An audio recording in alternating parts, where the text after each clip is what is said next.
Good evening, and thank you so much for joining us for the SAG conversation with actor, director, writer, probably does craft services on his movies, Kenneth Branagh. I think most of us first took notice in his Oscar-winning adaptation of Henry V in 1989. Since then, he's gone on to build a very impressive resume in all fields. He can currently be seen on screens playing Sir Laurence Olivier in My Week with Marilyn, a performance that has earned him SAG and Golden Globe nominations, and just 2 weeks ago earned him his 5th Academy Award nomination. Thank you. If we can go back to the beginning of your career, when did you realize you wanted to be an actor? I was 16 and I was in a school play, and I guess, I don't know how you all feel about this, about the business of advice and whether you ever encourage anyone to go into our profession.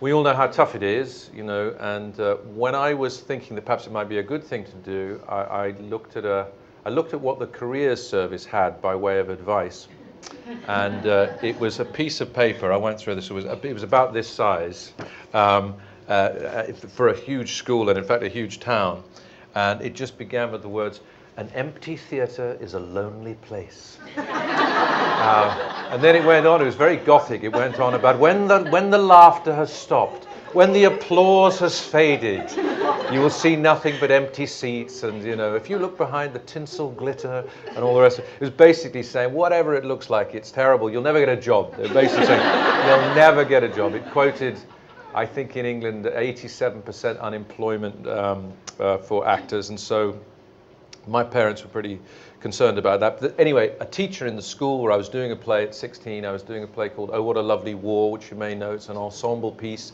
lots of different parts for lots of different people. It's a beautiful, beautiful play about that is very anti-war, so it's about the First World War.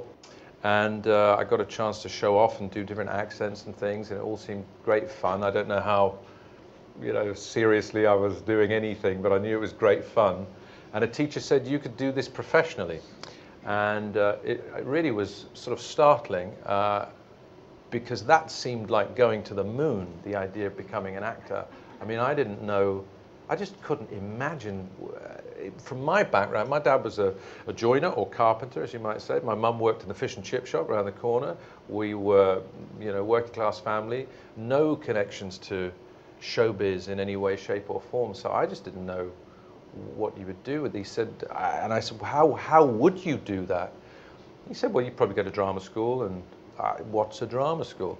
And then in the days, because I'm so ancient, in the days before the internet, that was so you go down to the library and find out about all of that. And I found out that there were places in London that were called drama schools, and so it all began.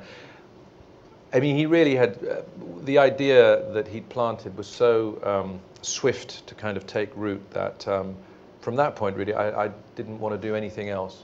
And as soon as I discovered a little bit about what it might involve and how difficult it would be to get, you know, an equity card to become an actor on stage, I was indefatigable.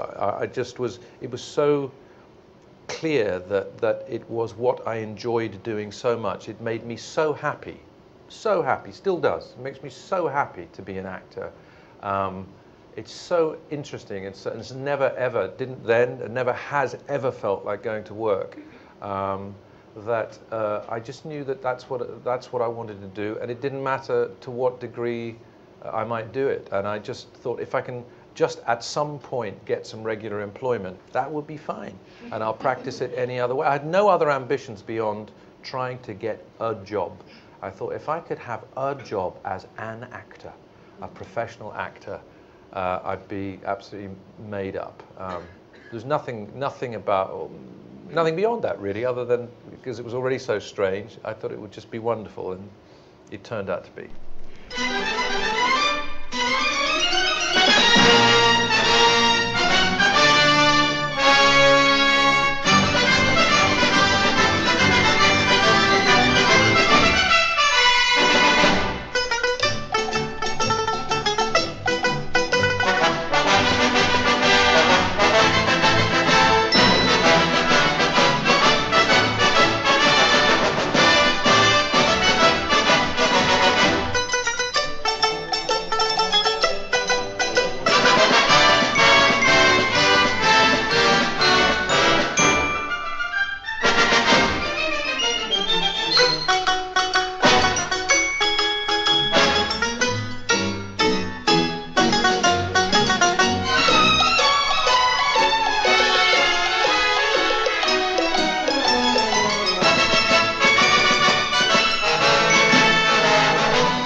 And you were accepted into the Royal Academy of Dramatic Arts, you mentioned. Yeah. What was the process like to get into that school? You had to send off your, what was it? I think it was about £6, about $12 back then for your audition registration fee, your non-returnable fee. For then you were sent something that said, please come and do a speech from Shakespeare and a speech from a modern play. And I did the bastard speech from Edmund in King Lear, thou nature art my goddess, to thy, can't think of the word, someone will remind me, my services abound, etc., which I think had been done by more or less every other candidate, so the eyes glazed. I'm going to do Edmund from King Lear.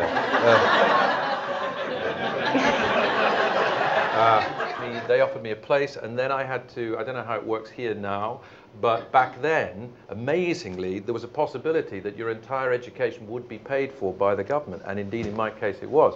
So there was what was called a mandatory grant. If you got into university and did a degree, then because you'd paid your taxes, then you were there, and it was fees and maintenance were paid for the entire 3 years. Well, it was just reaching the point where that wasn't true of arts vocational courses, because I got a diploma, it wasn't a degree. So it was 7 terms, and I suppose it added up to about, you know, back then, a lot of money, about 6,000 quid, which is, you know, $10,000 or whatever. And I had to audition for my local council. Having got the place at RADA, I then had to audition with other people who were trying to get money for foundation courses, for you know, fine art courses, people who were in dance, people who were painting. So I don't know how they ended up sort of trying to kind of present themselves in that way, but I auditioned for them, and then 6 months later I in fact got all of that covered. So, and I certainly wouldn't have been able to go if I hadn't, but all of my fees and all of the maintenance was paid for as part of, as it were, what my parents had paid for in their taxes. So that was amazing, and about the last point at which that happened. And indeed that, you know, isn't automatic now for anybody going to university in the UK either, which is a great shame. But anyway, I was very, very lucky.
And at RADA, do they teach a specific method, or is it like a combination of several ideas? The great thing about the training, as far as I was concerned, is that we were exposed to every kind of director.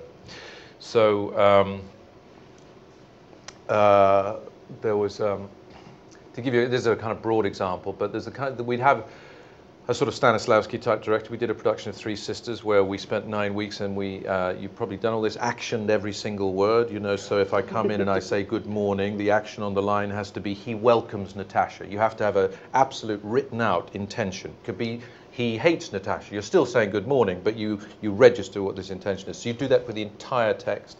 And we were very rigorous with that. In fact, by chance, I don't know why I'm doing it, but I know why I'm doing it. I'm rereading Stanislavski right now.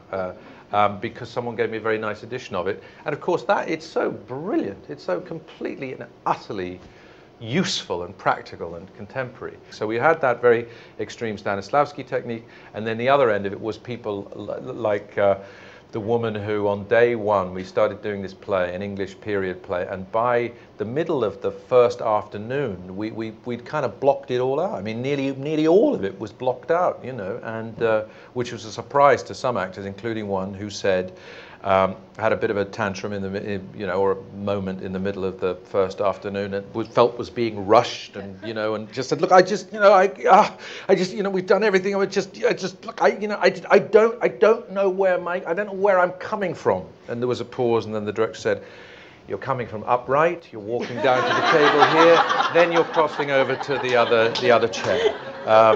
And so you had that, and then you had various people in between. We had to do restoration comedy, we had to do Greek plays. We had a very, very wide-ranging thing, which I found very helpful. All of it, quite a kind of microcosm of the business, full of knocks and falling down and getting ups, but it was, I thought, really a good education for an actor. And how soon upon graduation did you start getting jobs in the industry? I got a job through the newspaper The Stage. I don't know if you're familiar with it. It's The Stage and Television Today, it was called, and still very much alive and kicking. It's where actors used to get a lot of work. And there was an advert in just before I went to start my last term at RADA, for a television play with an actor who required an authentic Belfast working class accent, it said, who needed to be between 16 and 20. And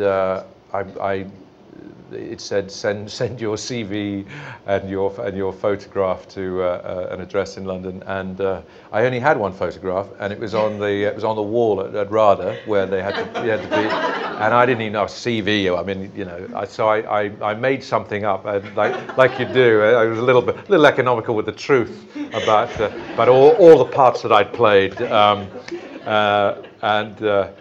I don't know whatever you add when you're 19 or 20, things that I'd liked seeing, you know, pictures I'd enjoyed, that kind of thing. And then I went up to, I was staying with my parents at the time, and I went up to London. I took the single photograph and the made-up CV across to this office at BBC Television Centre. And to my amazement, they rang up the next day. Obviously, they had a very limited number of people they could see because, you know, it needed to be somebody young. So I went in and eventually got the job, and RADA let me, I was pulled out of they let me go do it for 1 month during my final term back in my hometown of Belfast. So. I know the term big break is kind of a misnomer, but what do you sort of consider your big break in the industry? Well, that television play was a great part at a time when a new play written by a very fine Irish writer called Graham Reed was playing on primetime television in the middle of the week with just 4 channels then, just 4 terrestrial channels. So you had a chance to be seen in something like that, a new piece of writing, you know, by a couple of million people, you know, because it was on the telly, and there wasn't the competition of everything that there is now. So that was an enormous break. And then obviously to get the chance to go to the Royal Shakespeare Company when I was only 23, and to play Henry V was quite something to get the opportunity to audition for them, to even be thought about. And just that, actually, I remember auditioning on the stage of the Royal Shakespeare Theatre, you know, 1,500 seats, and which goes all the way. It's very, very steep at the top. They've just rebuilt it, but and full of ghosts, full of, the home to many amazing performances, including many by Sir Lawrence and Gielgud and that generation, and then latterly by the Derek Jacobys and the Ian McKellens and the Judi Denchs. And I found it to be a very exciting place. So to be on an empty stage and just one guy out there, the director of Henry V, as it was going to turn out to be, and to be able to, to just stand there and say, once more onto the breach or whatever, was pretty thrilling. I just thought, if nothing else, I'm standing where all those other people stood. It was pretty. I've always was and always have been affected by the sort of chills down the spine connection to all the others that do what we do, and so that was an enormous break to go there and play that part.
Oh, for a muse of fire that would ascend the brightest heaven of invention.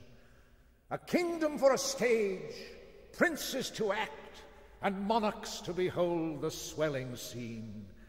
Then should the warlike Harry, like himself, assume the port of Mars, and at his heels, leashed in like hounds, should famine, sword, and fire crouch for employment. But pardon, gentles all, the flat, unraised spirits that have dared on this unworthy scaffold to bring forth so great an object. Can this cockpit hold the vasty fields of France? Or may we cram within this wooden O the very casques that did affright the air at Agincourt? On your imaginary forces, work. Suppose within the girdles of these walls are now confined two mighty monarchies, whose high, upreared and abutting fronts the perilous narrow ocean parts asunder. Piece out our imperfections with your thoughts, into 1,000 parts divide one man to make imaginary puissance. Think, when we talk of horses, that you see them printing their proud hooves in the receiving earth, for 'tis your thoughts that now must deck our kings. Carry them here and there, jumping o'er times, turning the accomplishment of many years into an hourglass. For the which supply, admit me chorus to this history, who prologue like your humble patience pray, gently to hear, kindly to judge our play.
how familiar were you with Shakespeare? I mean, I'm sure you'd studied him at RADA, but had you done many of his plays?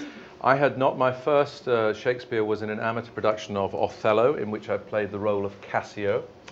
And I enjoyed it very much. I had a sort of affinity for it. I mean, by which I mean I simply enjoyed it. I enjoyed reading it. I didn't always understand it, still don't always understand it. The first time I was exposed to it was in school, being asked to stand up and read along with the rest of the class at various points The Merchant of Venice, which really didn't make any sense to me at all. And I'm not sure it does now. I really am not sure it does now. But and then I went to see a production of Romeo and Juliet, which was very exciting. I remember Juliet being very, very appealing, and I enjoyed that. And then we had to study various plays. I remember we had to study at school when I was between 16 and 18, doing what we call the A-levels, Much Ado About Nothing and Antony and Cleopatra. We went to see Antony and Cleopatra. I saw Glenda Jackson as Cleopatra in Stratford, and I think I saw Much Ado at that time, and in all the cases where there was a good production, or even an indifferent production, but with good actors, I was very, I enjoyed very much when it came alive, and when, as it were, it seemed like they were just making it up. And I was amazed by the way they did it, and sometimes by what appeared to be the naturalness of the writing. And a wonderful thrill for me when I played Benedict in Much Ado About Nothing on stage, which I did for about a year in advance of the picture that we made. And occasionally people would come around backstage and say that to me, that you've made some of it up, which was hopefully a good night for me, but it was mostly, of course, the fact that Shakespeare, who wrote most of it in prose, wrote in this very, very still contemporary seeming way, and yet with such intelligence and colour that his writing prose was poetry in itself. And if you did deliver it if you just hit the spot, it was very, very, very, very beautiful. So I always felt that about it. I felt moved by it when it worked well, and also perplexed by it when it didn't.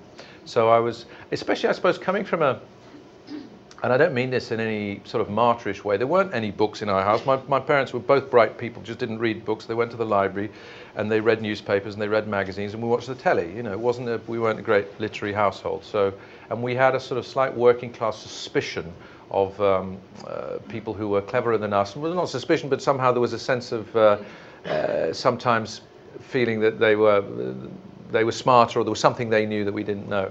And so when it came to Shakespeare, when it really worked for me, I felt as though I wanted to share that with people like me who might otherwise feel excluded. They might feel they have to have gone to university to understand Shakespeare. Not that there's anything wrong with that, but just that there was some secret other way of doing it, other than whatever it might be, a lovely performance or a great, you read it and it speaks to you, or some other connection with it.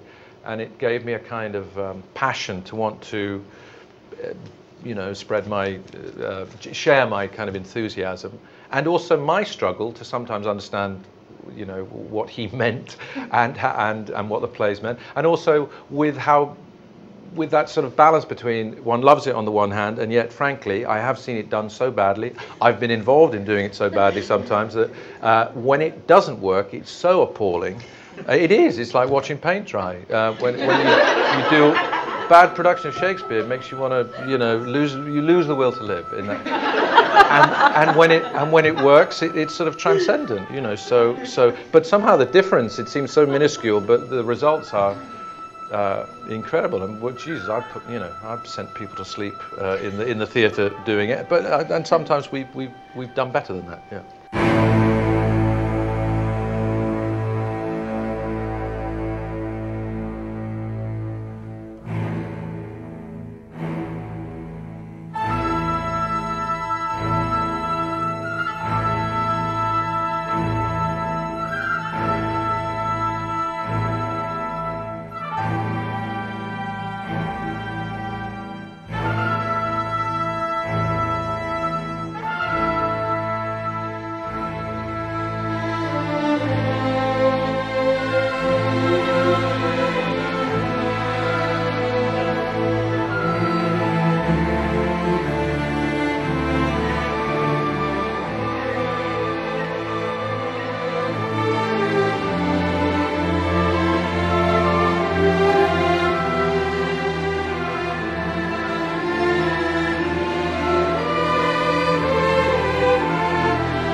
The original Henry V was, well, not the original, obviously. Yeah, which I didn't see. I didn't. The one that you starred in was directed by Adrian Noble. Yes. How did you come to direct and star in a film version? Sometimes I wake up in the night and I ask myself the same question. I was running a theatre company. I came away from the Royal Shakespeare Company passionate about working in companies. I was very passionate about the family of a theatre company. And I liked I loved the RSC in many ways, but the scale of it made me feel sometimes that there was a kind of impersonal element. I wanted it just to be smaller. And that thing that we saw with the audiences simply enjoying an actor being, you know, in this play, in this part one night, and in a different play in another part, and enjoying that part of what actors do, the sort of chameleon side of it. I wanted to enshrine in a smaller way in our little company. And we took it on the road, and we made it very much an actors' company. And these we'd done 2 or 3 plays to start the company's life off, which were fairly disastrous. I wrote a play which 6 people saw called Public Enemy, and I put some money into it, lost all of it. And then we did a play about the life of Napoleon by a brilliant solo performer called John Sessions. And then we started to get lucky. We did a production of Twelfth Night, which went well. And then we did this 3-play season with plays Much Ado About Nothing directed by Judi Dench, Hamlet directed by Derek Jacobi, and As You Like It directed by Geraldine McEwen, all of whom had been in these plays before. And it also felt to me that the character of the company could partly be about just passing on, great actors passing on their knowledge of the plays and parts to younger actors, and some interchange going on that would be good. We toured with those plays. It was an amazing experience. But to be directed by Judi Dench, who's well, all of them, you know, and Derek Jacobi, to get notes on Hamlet from him, which mostly, and he's one of my dearest friends, so I would say this if he was here, but mostly his direction consisted of getting up and saying, let me do it for you. Yes. No, not like that, not like that. No. To be or not to be. Okay, all right, I'll do that. Or Judi Dench, bracingly frank in her appraisal, just coming round and saying, "Oh, Kenny, that was awful." No, it really was. It was awful. It was awful. But you know that, don't you? Not so much, Dame Judy.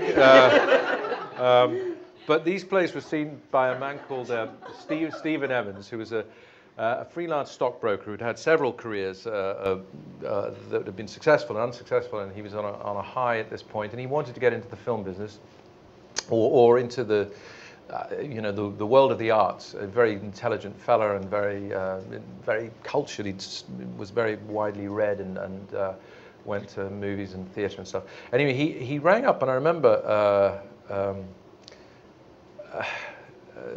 someone said to me once, always take all your calls, for Christ's sake. This is an example. I get a call. We're at the Riverside Studios in Hammersmith, and I go to have a cup of coffee, and somebody who works behind the cafe says, "There's a guy been calling for you called Stephen Evans." Like, who? I don't know. Then I take the call. So I don't know who you are. I said, "Well, I'm interested."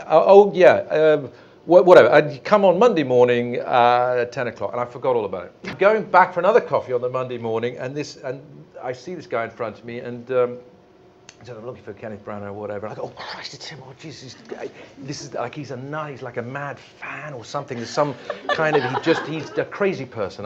So I run back. So I don't tell him who I am, and I run back into the theatre, and I say to David Parfit, "That guy, I forgot about the guy. Go in to see him, but don't bring him in, for Christ's sake." And so I thought, phew. I thought, never do that again. Don't take the calls, and I don't know this guy. So then I'm directing away, and they just come. I'm at the back of the stalls, and I see them, just David and David, now Oscar-winning David Parfit. He is with Stephen down there, and they come in and they go out, and I've hardly seen them. And then David comes back in, and I said, "Oh, thank God for that. Sorry to lumber you with that. I don't know who this guy is." And he shows me this piece of paper. I said, "What's that?" He said, "It's a cheque for £10,000. I said, "You're joking."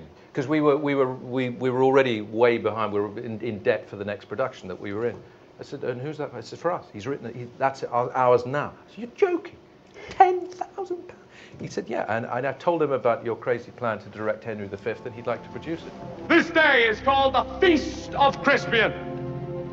He that outlives this day and comes safe home will stand at tiptoe when this day is named, and rouse him at the name of Crispian.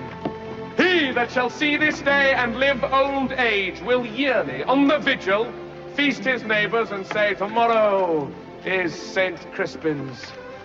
Then will he strip his sleeve and show his scars and say, these wounds I had on Crispin's day. Old men forget, yet all shall be forgot, but he'll remember with advantages what feats he did that day. Then shall our names, familiar in their mouths as household words, Harry the King, Bedford and Exeter, Warwick and Talbot, Salisbury and Gloucester, be in their flowing cups freshly remembered. This story shall the good man teach his son, and Crispian shall ne'er go by from this day to the ending of the world, but we in it shall be remembered. We few, we happy few, we band of brothers, for he today that sheds his blood with me shall be my brother. Be he ne'er so vile, this day shall gentle his condition. And gentlemen in England now abed shall think themselves accursed they were not here, and hold their manhoods chief, whiles any speaks that fought with us upon St. Crispin's Day!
Do you think that maybe your lack of directing film experience actually paid off in a way? Because you thought you could do all these things?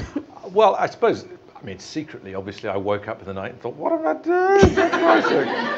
But I did feel it was simple, unalloyed enthusiasm for the play and for its capacity to work in a different way from Olivier's classic as a movie. Just a feeling.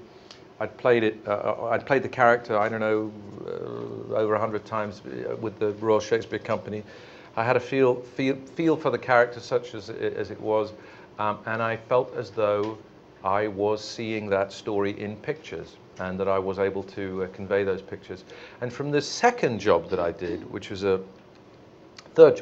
second television job I did, which was a film by a very fine director called Colin Gregg, an adaptation of Virginia Woolf's novel To the Lighthouse. And I played a character called Charles Tansley. So I was 21, and it was the first time on a sort of proper film-seeming set where, just as a matter of course, I asked these guys what they were doing, as it were, and said, I asked the simple basic questions. What is this wheel? What is this guy doing at the side of the camera? He keeps using his tape measure. What's all that about? Well, that's a focus puller, and he's pulling focus, and that keeps you sharp, etc. I asked about what, camera track was and why they changed lenses, and so I suppose from that point onwards, I had always been nosy about how it was being done. And the combination of those things and a fantastic amount of ignorance Ignorance and energy can get you a long way, I think. Orson Welles once said that if you're going to make films, I suppose he had this experience with Citizen Kane, you know, it is good to either have a complete knowledge or no knowledge at all. And I suppose I was definitely on the other side of that. But I had a very strong point of view, I suppose, even if it was to others must have seemed incredibly arrogant, but for me I felt the same way about it as I'd felt way back when I just knew that I wanted to be an actor. So there was something honest and pure about the intent, which was to tell the story. It was not, I must do this in order to become a famous person or whatever. I just wrapped up in making a film of Henry V. That's what it was. When you came in more successful years to make Henry V and Hamlet and Richard III, those three films over which you had control not just as actor but also as director, yes, they are the three, I think, for which you will be always remembered. Is that just coincidence, or is it always better to have one actor in charge of one film?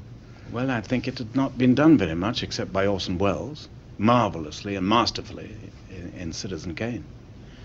And that film in which he really made a landmark in films, that really was a landmark.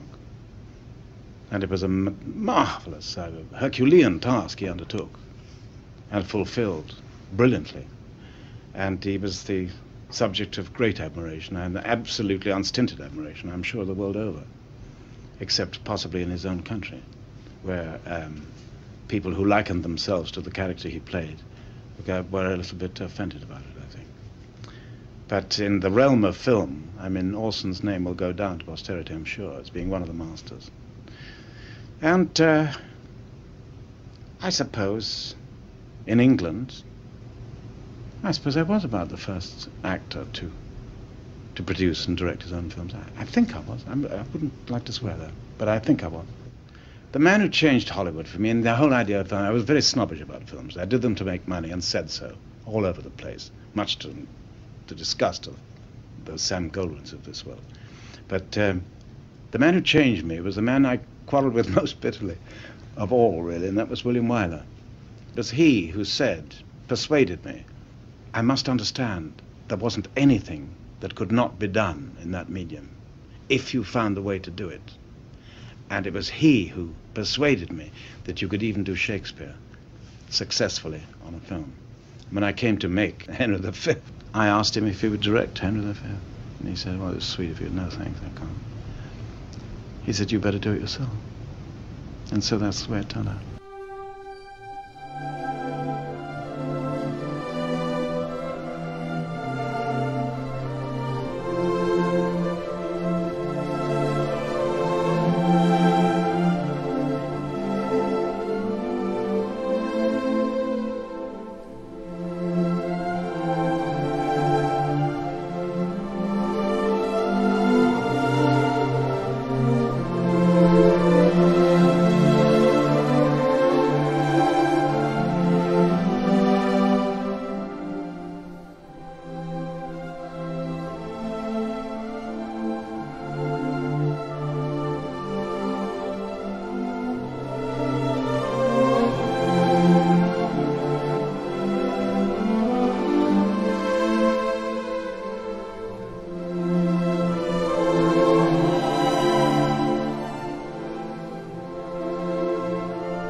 Were you surprised by how much it was embraced internationally? Astonished, absolutely astonished. I knew that we'd had an amazing time doing it, and I had wonderful, wonderful memories of directing people like Paul Scofield, and just seeing all those people together. They were all there for the read-through. It was the only film I've ever done where every single actor was there for the read-through. Can you imagine what that crowd was like? That was a big room to play to. That was a fairly amazing experience, and one is always amazed and impressed by what really is doing the job in that instance, which is William Shakespeare, who's simply, he's the one that is the element in all of this that knocks people's socks off. But we were the lucky vessels through which his genius travelled on that particular occasion, and so we benefited from people rediscovering a magnificent piece of work that we happened to interpret and get lucky with.